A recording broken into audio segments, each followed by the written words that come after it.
दोस्तों, आज team India और न्यूजीलैंड की टीम के बीच दूसरे टेस्ट का तीसरा दिन खेला गया और आज का दिन काफी रोमांचक देखने को मिला था। तो ऐसे में आज हम आपको इस वीडियो में बताएंगे भारत और न्यूजीलैंड के बीच खेले गए तीसरे दिन का पूरा रोमांचक हाइलाइट्स। तो ऐसे में आप इस वीडियो को अंत तक जरूर देखिएगा और अगर आप भी इंडिया की टीम के फैन हैं तो आप इस वीडियो को एक लाइक जरूर कर लीजिएगा। दोस्तों, जैसा कि आप सबको पता है कि पुणे के मैदान पर भारत न्यूजीलैंड के बीच दूसरा टेस्ट मुकाबला खेला गया, जहां न्यूजीलैंड ने अपनी पहली इनिंग्स में 259 रन बनाए।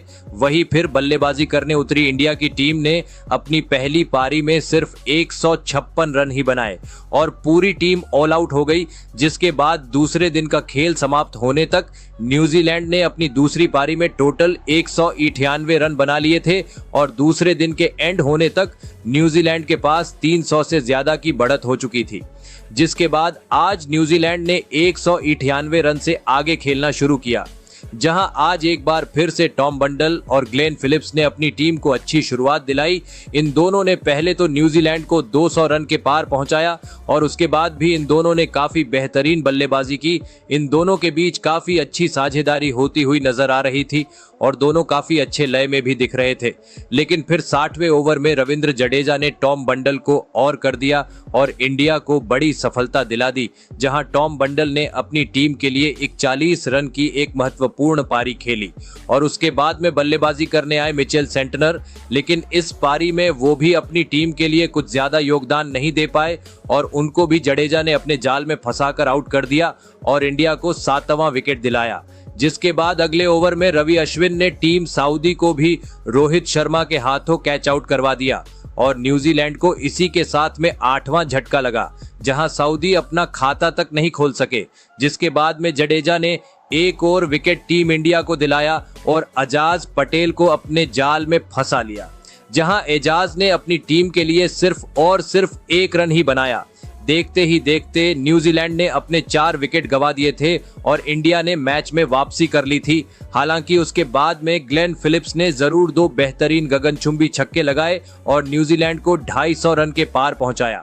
लेकिन लास्ट में विलियम ओरोर्क को इंडिया ने रन आउट कर दिया और इसी के साथ में न्यूजीलैंड की पूरी टीम ऑल आउट हो गई, जहां न्यूजीलैंड की टीम के लिए ग्लेन फिलिप्स ने 48 रन की एक नाबाद पारी खेली और इस तरह न्यूजीलैंड ने अपनी दूसरी पारी में टोटल 255 रन बनाए।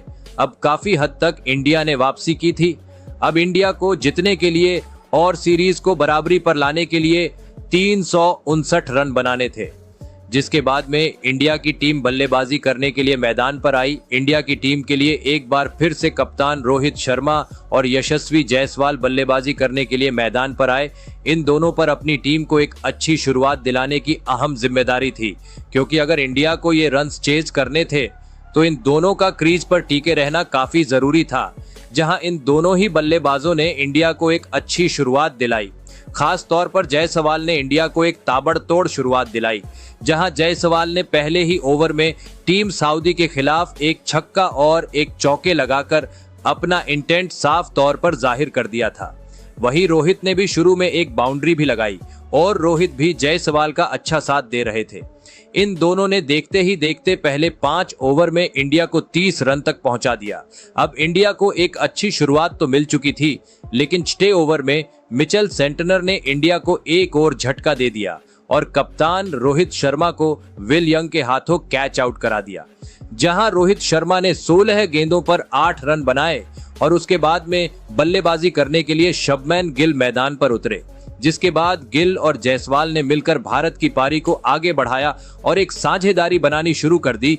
ये दोनों ही बल्लेबाज काफी ही अच्छी लय में दिखाई दे रहे थे, जहां जायसवाल तो अटैकिंग बैटिंग कर ही रहे थे, वहीं गिल ने भी आज अपनी पारी का आगाज अच्छे से किया और शुरुआत में ही कुछ चौके बटोर लिए। पारी के 9वें ओवर में ही इन दोनों ने अपनी टीम को 50 रन के पार पहुंचा दिया था। ये दोनों बिना प्रेशर के बल्लेबाजी कर रहे थे और ताबड़तोड़ बल्लेबाजी कर रहे थे। खास तौर पर स्पिन गेंदबाजों के खिलाफ इनके बल्ले से अटैकिंग शॉट्स निकल रहे थे, जो कि इंडिया के लिए काफी अच्छी बात थी और वो अपनी टीम के ऊपर से दबाव को रिलीज कर रहे थे। जायसवाल तो 100 से भी ज्यादा की स्ट्राइक रेट से बल्लेबाजी कर रहे थे, जहां पहले सेशन तक इन दोनों ने इंडिया को 81 रन तक पहुंचा दिया। वही दूसरे सेशन में भी इन दोनों ने अटैकिंग शुरुआत की, जहां पहले तो जायसवाल ने अपनी हाफ सेंचुरी पूरी कर ली और उसके बाद में जायसवाल और गिल ने अर्धशतकीय साझेदारी भी पूरी कर ली। अब इंडिया कंफर्टेबल पोजीशन में दिख रही थी, लेकिन तभी मिचेल सेंटनर ने गिल को मिचेल के हाथों कैच आउट करा दिया और इंडिया को दूसरा झटका दिया, जहां गिल ने इंडिया के लिए 23 रन की पारी खेली और उसके बाद बल्लेबाजी करने के लिए आए विराट कोहली ने जायसवाल के साथ मिलकर पहले तो इंडिया की पारी को 100 रन के पार पहुंचाया। गिल का विकेट गिरने से जायसवाल को कोई फर्क नहीं पड़ा और जायसवाल ने उसी इंटेंट के साथ बैटिंग करनी जारी रखी। वही विराट कोहली भी उनका अच्छा साथ दे रहे थे, जिसके वजह से प्रेशर अब कहीं न कहीं न्यूजीलैंड पर भी आ चुका था। लेकिन तभी 22वें ओवर में मिचेल सेंटनर ने जायसवाल को आउट कर इंडिया की उम्मीदों को एक और बड़ा झटका दे दिया, जहां जायसवाल ने इंडिया के लिए 77 रन की एक महत्वपूर्ण पारी खेली और उसके बाद में बल्लेबाजी करने के लिए उतरे ऋषभ पंत भी इंडिया के लिए कुछ ज्यादा खास नहीं कर सके और वो रन आउट होकर पवेलियन लौट गए, जहां पंत का खाता भी नहीं खुल सका। और उसके बाद आज विराट कोहली का साथ देने के लिए वॉशिंगटन सुंदर मैदान पर आए, इनको आज बल्लेबाजी में प्रमोट किया गया, जिसके बाद जरूर सुंदर और कोहली ने पारी को संभालने का प्रयास किया और इन दोनों ने इंडिया की पारी को स्लो कर दिया।